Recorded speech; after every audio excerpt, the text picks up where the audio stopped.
A nossa segunda palestra do dia é sobre os 20 anos da FLIC, Feira do Livro de Campanha. O palestrante é José Reinaldo dos Reis Ferreira. Ele é médico veterinário, produtor cultural, idealizador e organizador da FLIC de 2001 a 2019.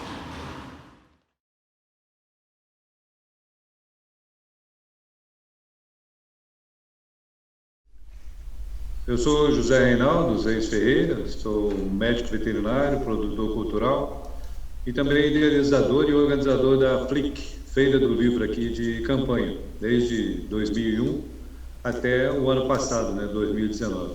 Também diretor do Clube de Leitura aqui no bairro Canadá e voluntário pela ONG Sebo Cultural aqui em Campanha.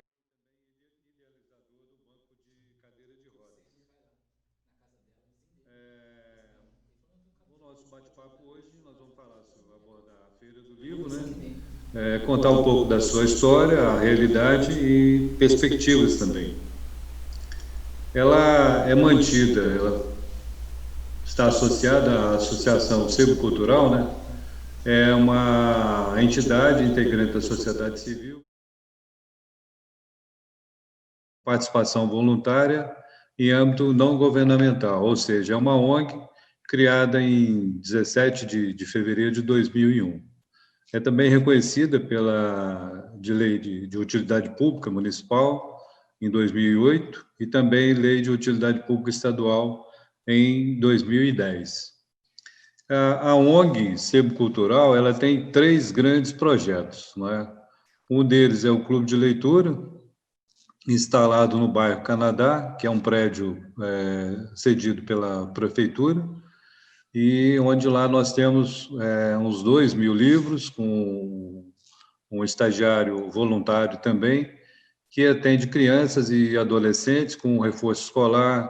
Já tivemos aula de iniciação musical, aulas de xadrez, enfim, é um clube de leitura em um bairro, um pouco distante aqui do centro da cidade, mas nós já tivemos outros também, inclusive até no meio rural. E a ONG trabalha também com o banco de cadeira de rodas. Foi criado em 2003, com apenas um equipamento, uma cadeira de rodas, e depois nós fomos com festas, com reuniões, com doações também, nós conseguimos ampliar, e de 2003 para cá, hoje nós estamos com 240 equipamentos, cadeira de rodas, de banho, andador, muleta, tipóia e tal, que nós emprestamos sem contrapartida do usuário. Emprestamos por 3 meses, se houver necessidade, nós renovamos esse empréstimo por mais um outro período. E o outro projeto nosso, que nós cuidamos com muito carinho também, é a Feira do Livro, criada em 2001, a partir de observações, de vivências. Quando ainda estava lá pelo Rio de Janeiro, eu acompanhei a Bienal do Rio, a Bienal de São Paulo também, e outras feiras de menor porte em outras cidades. E achamos por bem trazer essa ideia aqui para a campanha, onde reunimos alguns colegas, voluntários também, para que a gente pudesse dar início a esta jornada. Fizemos num galpão aqui, pertencente à igreja, e que depois de alguns anos, 4, 5 anos depois, ela cresceu, foi ampliando as suas ações, e nós precisamos de um espaço maior, e fomos mais próximo ao grande centro aqui da cidade. E também no ginásio, cedido pela igreja, e depois fomos no antigo cinema, fomos para o antigo cinema, e hoje estamos também numa dependência, num grande ginásio, que pertence à Prefeitura Municipal de Campanha. Lá nós já realizamos 3 eventos, Tem uma capacidade boa, de fácil localização, próximo à rodovia aqui, e tem surtido efeito, Nós estamos lá reunindo em 3 dias de evento aproximadamente 4 a 5 mil participantes. Estávamos já preparados para a celebração de 20 anos, né, da Feira do Livro, desde 2001 até agora, para 2020. Já o agendamento foi para abril, dias 2, 3 e 4 de abril, mas em função da pandemia nós tivemos que adiá-la.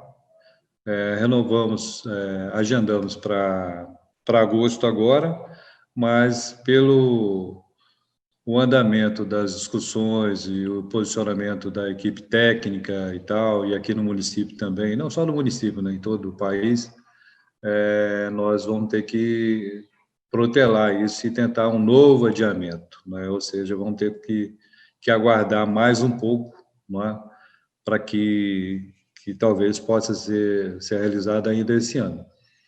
Na Feira do Livro, nós recebemos estudantes de todas as partes, e não só de campanha, mas uma ação que nós começamos a desenvolver a partir de 2009, nós chamamos de programa Vale Livro. Esse programa, no início, nós ofertamos ele para... É um dinheiro, né, uma nota impressa, naquele momento tinha o valor de R$ 1, depois nós passamos para 2, e hoje ele está com o valor de R$ 5. E algumas empresas manifestaram interesse em nos apoiar, compravam esses vales livres e distribuíam para seus funcionários, para alguns clientes também.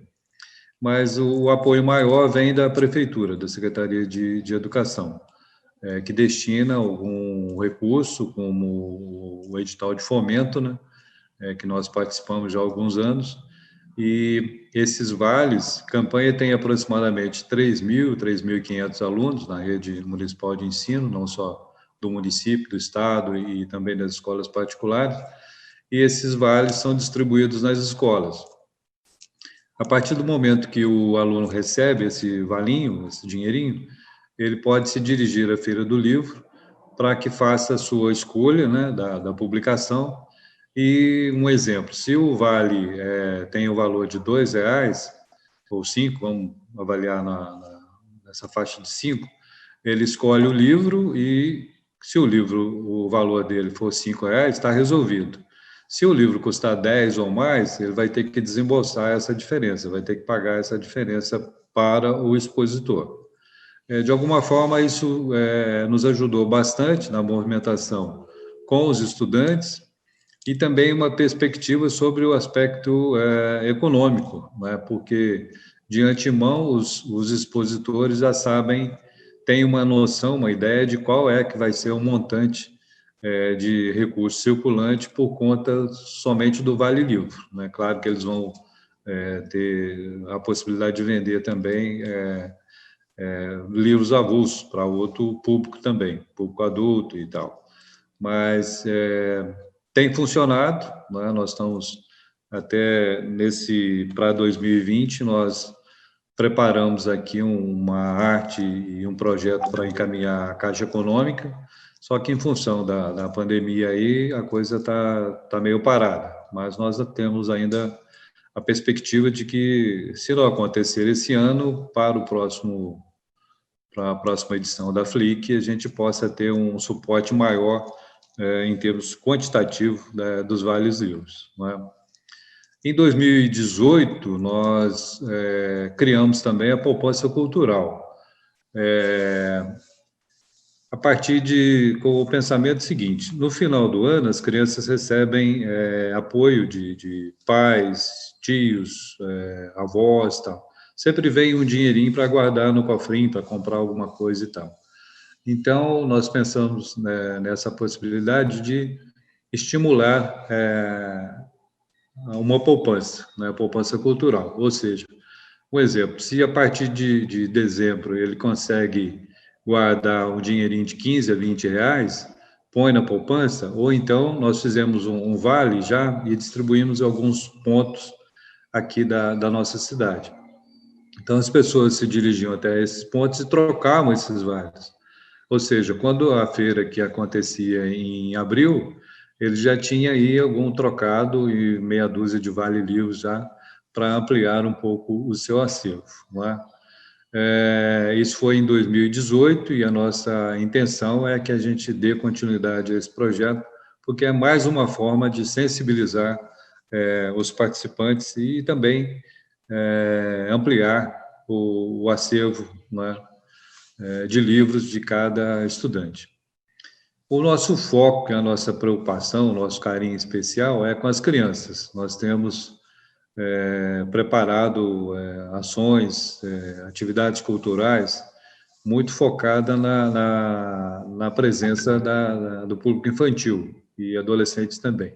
Então, nós temos um acordo, né, uma parceria com a Secretaria de Educação, que neste momento, nos dias de Feira do Livro, nós iniciamos quinta, a feira acontece quinta, sexta e sábado, de 8 da manhã até quase 9, 10 horas da noite, ou seja, 16 horas de evento por dia, totalizando 42 horas nesses 3 dias. Então, a prefeitura se encarrega de trabalhar a logística para que os alunos possam participar da feira, do evento. Mesmo no meio rural, né, as vans e os carros, os micro-ônibus trazem os alunos e vem uma turma pela manhã e vem outra turma na parte da tarde também, ou seja, o dia todo, os 3 dias, os 2, né, quinta e sexta, porque são dias letivos, são dias de aula, e para que eles possam participar do evento.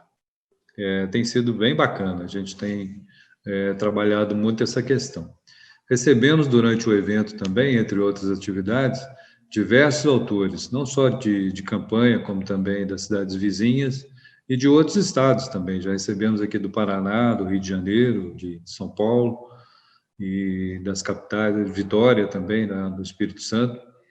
Então, os autores trazem as suas publicações, né, os seus livros, e na noite de autógrafos eles comentam sobre essas publicações e também chega um momento lá de confraternização, de autógrafo e a comercialização dessas publicações.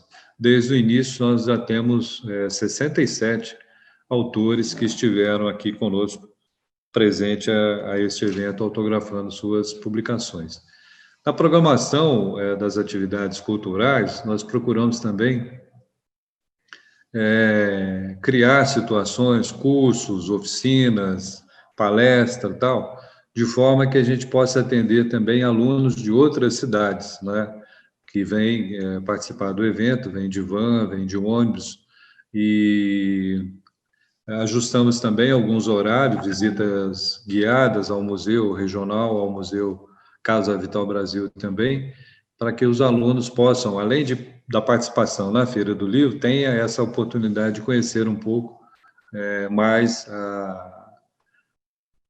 alguns setores aqui ligados à educação, à cultura de campanha, né?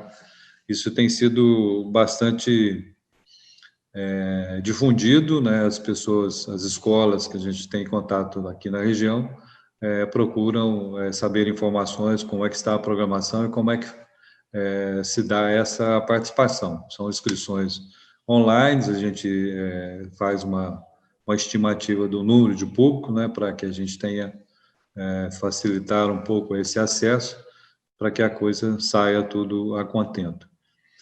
Nós temos no ginásio hoje um espaço disponível para a feira, no ginásio lá, 33 metros por 18 de largura, e recebemos na faixa de 5 a 6 expositores, mas abrimos também um espaço bem interessante, mais de 40 metros quadrados, para os autores independentes, né, que nós disponibilizamos mesas para que eles fiquem lá atendendo o seu público, autografando, mesmo sem ser somente na noite de autógrafo, eles participam durante o dia também.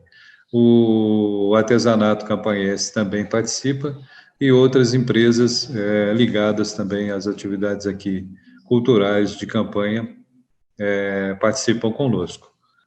Os apoiadores, os expositores que nos acompanham, eles já estão conosco já há alguns anos. Como a área física, o espaço físico disponível não é tão grande assim, nós estamos mais ou menos limitados, por enquanto, entre 5 e 6 expositores, né? Ou seja, um pouco da história da Feira do Livro é esse comentário que eu abordei agora no início. A nossa realidade, nós tínhamos já agendado para abril a 20ª Feira do Livro, aqui em Campanha, e lembrando que a cada edição nós procuramos homenagear. Em 2003, nós começamos com um homenageado. Hoje, depois, posteriormente, trabalhamos com 2 nomes, que, de alguma forma, colaboraram, contribuíram para essas personalidades, de alguma forma, contribuíram na educação, na cultura, na literatura e tal, aqui com o nosso município. Então, nós temos já aproximadamente 40 personalidades que foram homenageadas. Para esse ano, 2020, nós tínhamos agendado o professor Júlio Bueno, que é uma representação municipal, né, aqui de Campanha, o Darcy Ribeiro, representando o estado de Minas Gerais, e também o Machado de Assis, como representação nacional, não é? Só que, lamentavelmente, nós tivemos que adiar o adiamento que foi feito para abril, agora está para agosto, mas não será possível, e acreditamos que em 2020, certamente, a Feira do Livro possivelmente não deverá acontecer. Com perspectivas para o futuro, essa abordagem eu acho interessante também, porque vejo com bons olhos, a gente tem se reunido, tem discutido essas questões, e como o evento tem já uma boa receptividade por parte do público, não só dos estudantes, como também da mídia e nas redes sociais, é bem divulgado e tal, nós já recebemos da Câmara Municipal, né, algumas moções de aplauso em 2012, 13, 15, 2016, também 2017. E, por conta disso, nós estamos pleiteando também agora, está para ser votado uma possível doação do município de um terreno para que a gente possa construir uma sede para a ONG Sebo Cultural, e também lá disponibilizarmos um clube de leitura, também o banco de cadeira de rodas, e uma série de atividades culturais também nesse espaço, né? Nós esperamos que tenhamos sucesso nessa empreitada aí que se avizinha. Nos próximos meses nós devemos ter essa resposta da Câmara Municipal e também da Prefeitura. E lutamos também para que a Feira do Livro seja reconhecida como patrimônio cultural e material aqui da nossa cidade. Nós encaminhamos um dossiê em abril de 2018, primeiramente para a Secretaria de Cultura, que após avaliação e aprovação do Conselho Municipal, foi encaminhado para o Instituto Estadual do Patrimônio Histórico e Artístico de Minas Gerais, o IEFA, e que esperamos, né, obter o resultado positivo com o reconhecimento da Feira do Livro como patrimônio cultural e material de campanha, que foi também tema de TCC, né, da aluna Magali, aqui da professora, hoje professora, né, de pedagogia, quando aluna do curso de licenciatura em pedagogia aqui pela Universidade Estadual de Minas Gerais, unidade de Campanha.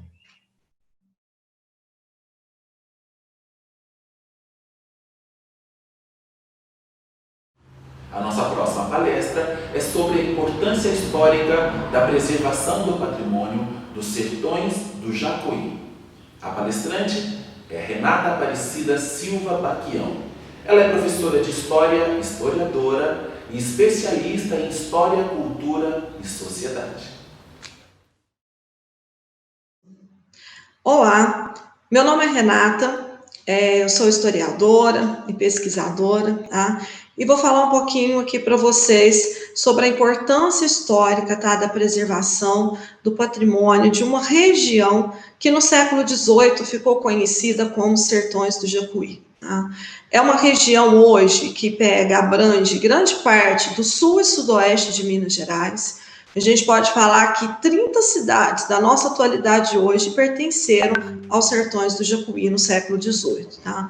Uma região de grande importância histórica, dentro aí da nossa Minas Gerais, não só também de Minas, como de São Paulo e do Brasil todo, tá? Palco de disputa entre os mineiros e paulistas pela sua posse, e uma região que precisa e necessita da valorização e da preservação de todo o seu patrimônio cultural.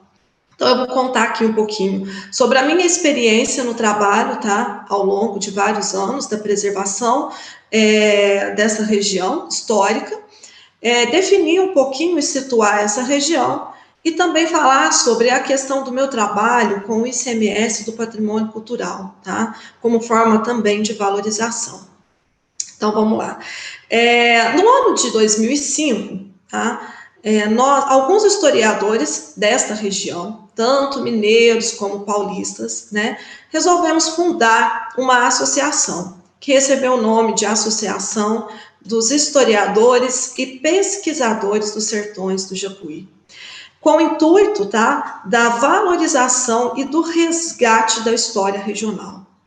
E juntamente com esse resgate e valorização da história regional, da gente trocar as nossas ideias, tá? Buscar a valorização das fontes, o resgate de todas as fontes possíveis, tá? Para que a gente tivesse uma história em comum. Então, no ano de 2005, nós iniciamos esse trabalho de resgate e valorização dessa região. Fundamos, então, a Associação dos Pesquisadores e Historiadores dos Sertões do Jacuí. E desde o ano de 2005, essa associação, tá? Ela realiza encontros nas cidades que pertenceram aos Sertões do Jacuí. Ela congrega, tá, as fontes históricas, as fontes culturais. É uma associação que tem um trabalho muito importante, tá, no resgate de toda a tradição dessa região. Falando um pouquinho agora sobre essa região. Então, no alvorecer do século XVIII, essa região conhecida como Sertões do Jacuí, tá, ela abrangia toda essa extensão que eu já coloquei aqui, né, essa fronteira geográfica aí, e estava na divisa com a capitania de São Paulo. Então, por isso, nós tínhamos em todo momento entrantes paulistas nessa região. No ano de 1755, tá, um bandeirante chamado Pedro Franco Quaresma, ele sai das cercanias de São Paulo e vem para a nossa região. E ao chegar aqui, né, andar pela nossa região, ele encontra ouro. E é claro também que ele vai encontrar os indígenas, porque era uma região habitada por vários povos indígenas. A gente não pode deixar de falar da importância da presença desses indígenas na nossa região. Então, ele encontra os indígenas e encontra ouro. E é claro que ele vai dar essa notícia, né, para a capitania de São Paulo. E aí nós tivemos o auto de posse, o primeiro auto de posse da nossa região do ano de 1755, pela Câmara de Jundiaí. Então, nós tivemos a posse paulista da nossa região. E com isso, os paulistas vieram. Mas dentro de uma delimitação geográfica, a nossa região estava pertencendo à capitania de Minas Gerais. E quando o governador, então, que era Luiz Diogo, né, lá em São João del Rei, que era a capital da nossa capitania, ficou sabendo dessa posse e da presença massiva dos entrantes paulistas, é claro que ele tomou alguma providência. Então, ele sai com toda a sua tropa, tá? E ele vem aqui para a nossa região. Chega em Jacuí, onde hoje é a cidade de Jacuí. Ele chega em Jacuí, ele fica 7 dias na cidade, 1 semana. Ele decreta um bando para expulsar os paulistas, para que as pessoas da região que encontrassem com ouro, que tinha que devolver para ele. E ele manda construir uma guarda militar. Uma guarda militar onde ele deixa cabo, ele deixa tenente, para quê? Para que eles pudessem expulsar os paulistas, né, e vigiar essa região. E nessa guarda, nesse local, né, também foi um local de fundição, um local que encontrou ouro e um local de fundição. Mais adiante um pouquinho eu vou falar sobre esse local. E aí, com isso, a posse volta a ser mineira da nossa região, tá? Isso no ano de 1764. Mas ficou uma posse mineira, mas a briga pela disputa da região entre os mineiros e paulistas seguiram vários anos, tá? até o século XIX, a gente tem aí essa repercussão. Então, ora, a gente não sabia se estava pertencendo a essa região Minas, se estava pertencendo a São Paulo. Por isso, a entrada dos paulistas dentro da nossa região, na formação histórica, da formação, tá, do povo e da nossa sociedade é muito grande. E não podemos deixar de falar também nessa região da importância dos quilombos, uma região, como diz muitos historiadores, infestada de quilombos, tá? Em toda a sua extensão, era grande a presença quilombola. E com isso, o governador também, né, com medo, né, de toda essa questão quilombola, decreta vários bandos e manda vários capitães para que dizimassem esses quilombos. No ano de 1762 mesmo, Bartolomeu Bueno do Prado, tá, veio e dizimou muitos quilombos.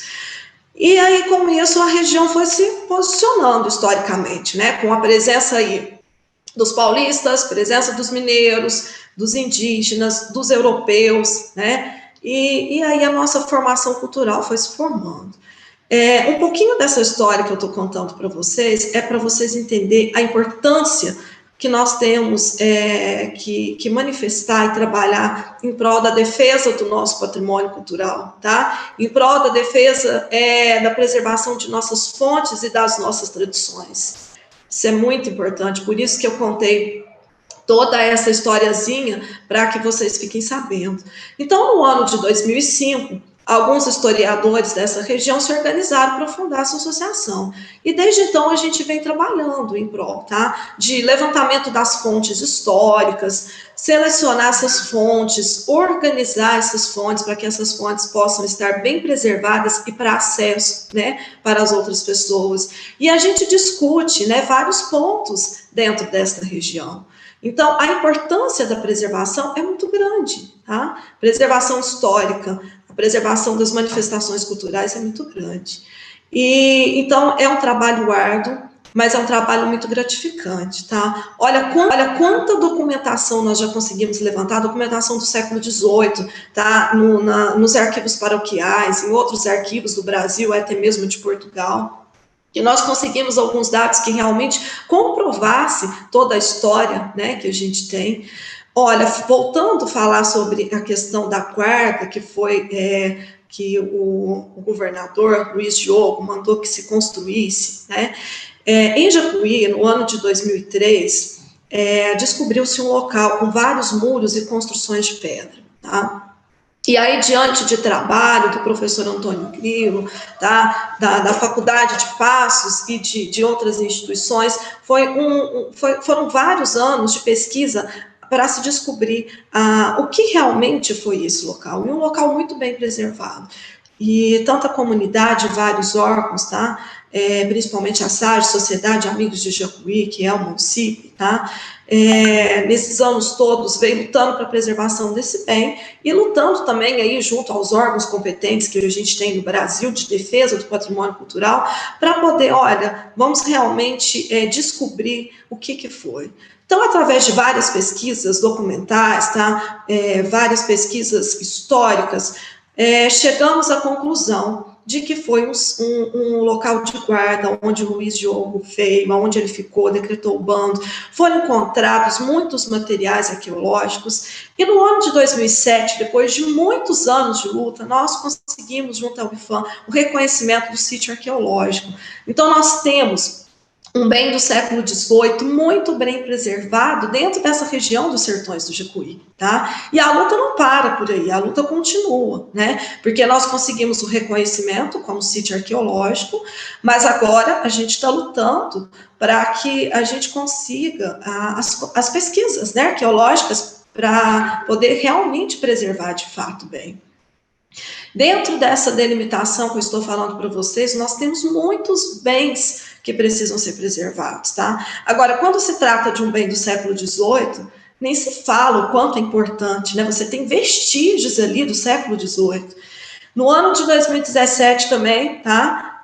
nós fizemos um trabalho, fizemos o tombamento de um cemitério chamado Cemitério Pouso Alegre, que fica entre o município de Bom Jesus da Penha e Jacuí, um cemitério preservado, construções de muro de pedra, muito bem preservado, do século XVIII também. A comunidade de Bom Jesus da Penha, com toda a sua preocupação histórica de preservação do bem, se organizou junto ao setor de proteção do patrimônio cultural do município, e aí pediram e fizeram o tombamento, tá? Então, isso é importante, a gente levantar os bens patrimoniais que tem dentro da nossa região e a gente fazer um grande esforço para que esses bens sejam preservados. E o trabalho não para, tá? A gente sabe que em toda essa região a gente tem bens patrimoniais que precisam ser preservados, né? Que precisam ser valorizados e reconhecidos, tanto também divulgado a sua importância, né? E é isso daí, a associação ela vem trabalhando com essa questão da valorização.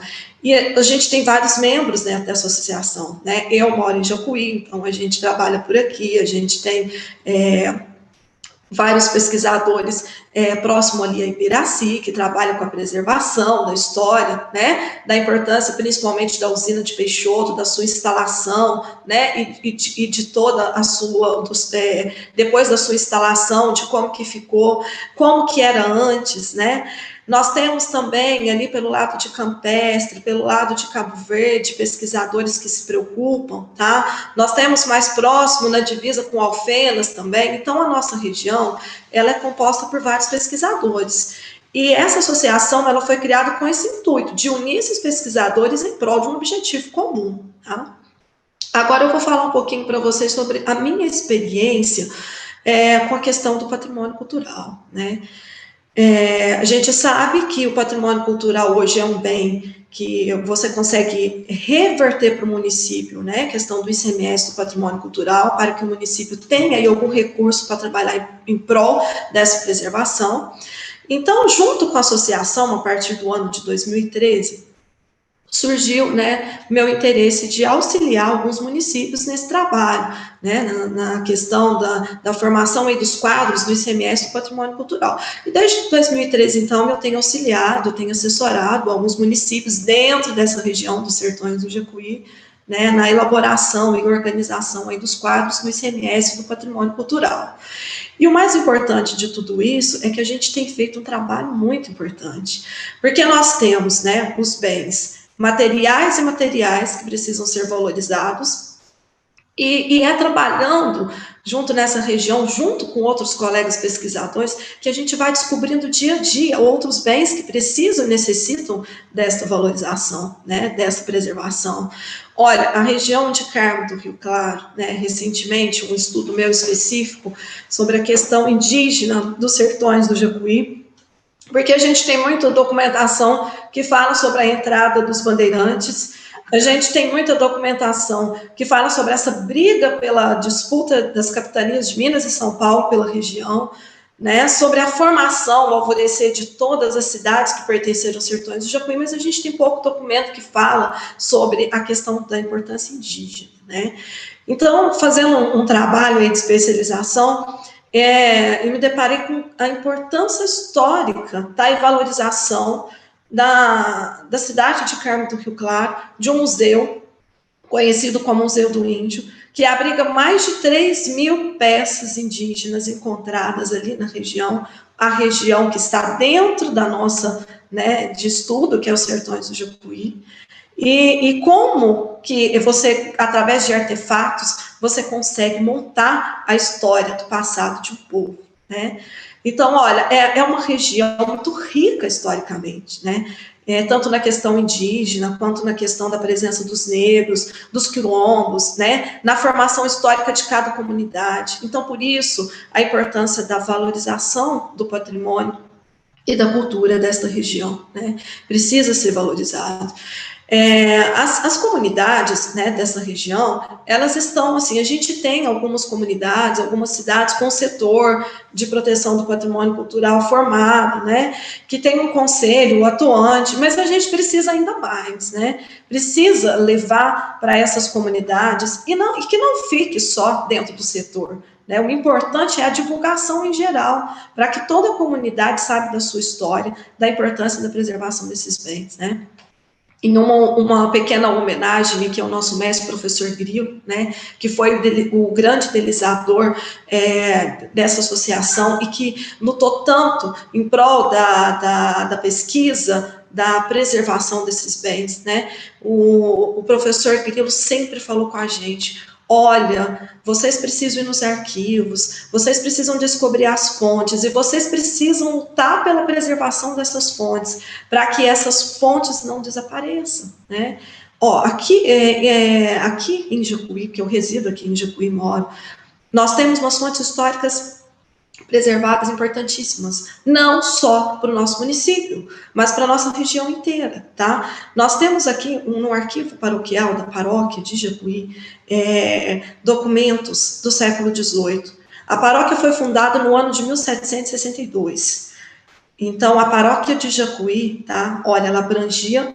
A gente tinha nessa época, foi fundada a primeira paróquia de Jacuí, depois a paróquia de Cabo Verde, tá? Então, você pensa, uma região enorme, pertencendo a duas paróquias. Então, toda a vida religiosa que acontecia, e não só religiosa, né, que a gente sabe da grande importância da presença da igreja católica no século XVIII, passou registrado dentro desses arquivos. Então, nós temos aqui dentro da paróquia de Jacuí, né, livros de óbito, de batismo e de casamento do século XVIII. E foi através de pesquisa nesses livros que nós descobrimos que realmente Bartolomeu Bueno do Prado esteve em nossa região, que foi o que devastou os quilombos, né, o que a historiografia já contava, porque a gente tem ele como padrinho de batismo, tá, dentro desses registros paroquiais. Pedro Franco Quaresma, né, que é esse grande bandeirante que a gente chama um dos grandes idealizadores, né, formadores aí da nossa região, né? A gente tem o óbito da esposa dele, tá? Aqui em Jacuí, registrado aqui, né? A gente tem ele, aparece várias vezes em óbitos de escravos, de pessoas que pertenceram a ele. E então, olha para vocês verem que interessante, através dessas fontes históricas preservadas do passado, a gente pode comprovar realmente a história de uma região, né? Assim como a gente tem essas fontes aqui, a gente tem outras em cartórios, a gente tem outras em outros locais. Então, como é importante a preservação do bem? A nossa região dos Sertões do Jacuí é uma região muito rica também sobre folclore, tá?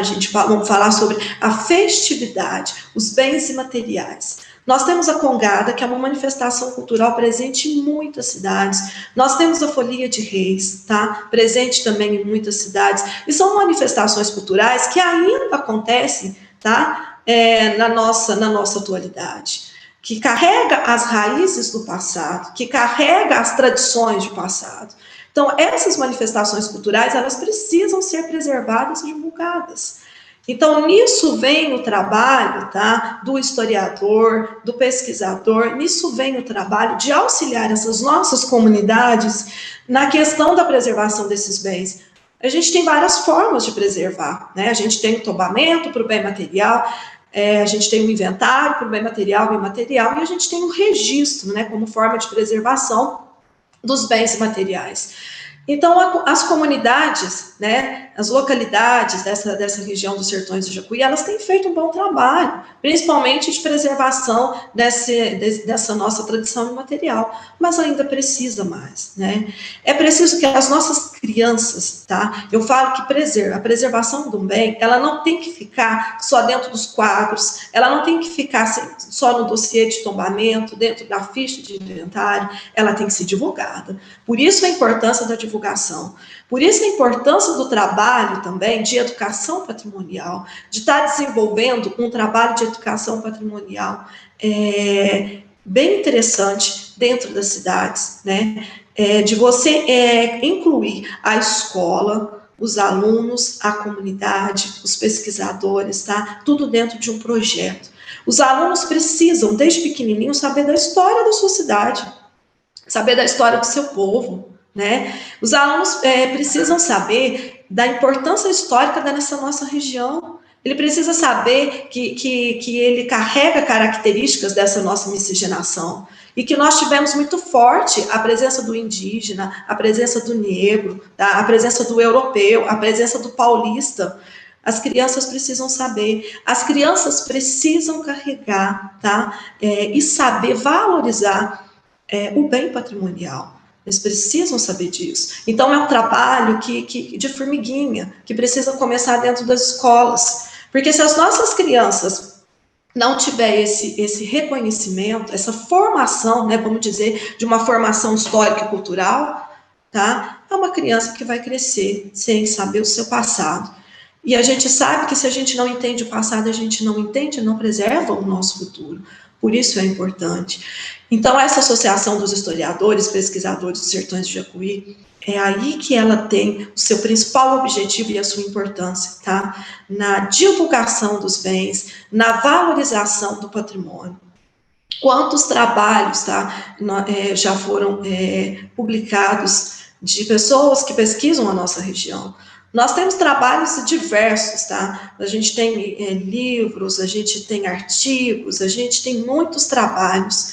E tem pessoas também que quer fazer a pesquisa, né? E que às vezes falta algum incentivo. Então, a associação vem também incentivar para que os jovens façam pesquisa, né? E é fazendo pesquisa que a gente vai descobrindo, né? A nossa história do passado. Então, eu quis aqui trazer para vocês um pouquinho sobre a história da nossa região, a importância da preservação dos bens, tá? E como que a gente pode contribuir, né? O meu trabalho é isso que eu faço com as cidades. A gente faz assessoria do patrimônio cultural e a gente sempre busca o que o município tem que precisa ser preservado, onde a gente pode fazer um tombamento, o que a gente pode correr e fazer para preservar esse bem, né? E esses bens do século XVIII que vem aparecendo para a gente, que a gente já conhece, pode ser que a gente descobre mais algum, precisa de um reconhecimento, sabe, imediato. Nós lutamos aí muitos anos para conseguir o reconhecimento do sítio arqueológico do Lanhoso, mais conhecido como Ruínas Históricas de Jacuí. O local ainda não está aberto para visitação, né? Porque é um local que ainda está aí junto com o Ministério Público, em fase de organização, de ver qual instituição, como que vai ficar para poder fazer o levantamento arqueológico, porque precisa de ser feito uma limpeza, um levantamento arqueológico, né, definitivo no local, mas a comunidade já tem esse reconhecimento da preservação do bem. Já foi feita divulgação para os alunos nas escolas, né? Nós temos outros cemitérios do século XVIII dentro da região dos Sertões do Jacuí que necessitam ser preservados, tá? Nós temos. E é assim, trocando essas figurinhas com os pesquisadores que a gente vai descobrindo e que a gente vai tecendo a história da nossa localidade, né? Então, o patrimônio cultural é um tema, olha, muito grande, de muita discussão dentro desta região. Uma região muito rica historicamente, culturalmente, que precisa ser valorizada, que precisa ser divulgada. Não só para nós mineiros, como para os paulistas. E me lembro muito bem de um arqueólogo português que esteve aqui no ano de 2016, junto no processo aí de reconhecimento como sítio arqueológico das nossas ruínas, dele dizer, vocês têm aqui, tá? Vocês têm aqui um bem que a importância, ele não é só local, ele não é só regional, ele não é só estadual, ele é nacional, tá? Porque pensa em um bem preservado da forma como que está essas ruínas, né, do século XVIII, então é um bem nacional, de importância histórica nacional. E se não fosse assim também o IPHAN, que é o órgão, né, de defesa do bem patrimonial, cultural aí do Brasil, também não tinha se manifestado, se posicionado com a questão do reconhecimento como sítio arqueológico, né? E nós temos outros sítios arqueológicos também dentro dessa região, principalmente ali em Carmo do Rio Claro, naquela região, encontrado pinturas rupestres, encontrado muito material indígena. Nós temos o Museu do Índio, tá, que eu faço aqui a divulgação para quem quiser visitar. Agora as visitas estão sendo virtuais, vocês podem estar acessando aí pela internet, mas um museu de um trabalho, tá, de uma pessoa que é o senhor Adalto, lá de Carmo do Rio Claro, que ao longo de sua vida ele fez um trabalho de organizar, tá, catalogar, organizar e proteger, tá, vários materiais, tá, indígenas. E depois ele fez doação e o município desse museu. Tá? Vale a pena conhecer. O museu tem mais de 3.000 peças indígenas, tá, da nossa região. E a gente sabe que a importância desse senhor, que hoje tá, já está lá com mais de 90 anos, o trabalho árduo, né, dele ao longo de toda a sua vida, da preservação de toda essa história. Então, nós temos uma região muito rica, né, historicamente, que precisa ser preservada.